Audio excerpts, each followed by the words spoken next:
To change Google Travel notification on in Samsung Galaxy S21, S21 Plus or S21 Ultra, open settings, swipe the notification panel, and then tap settings icon, scroll down settings screen, find Google,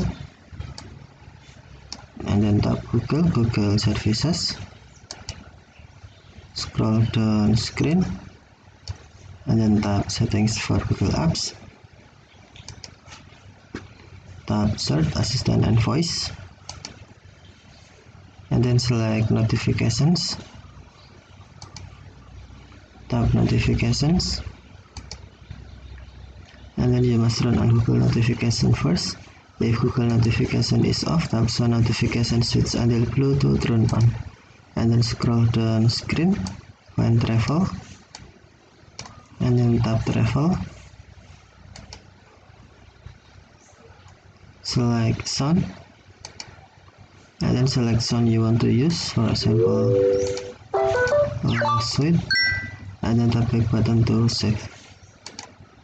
Now Google Travel sound notification set as sweet. Okay, thank you for watching. Have a nice day.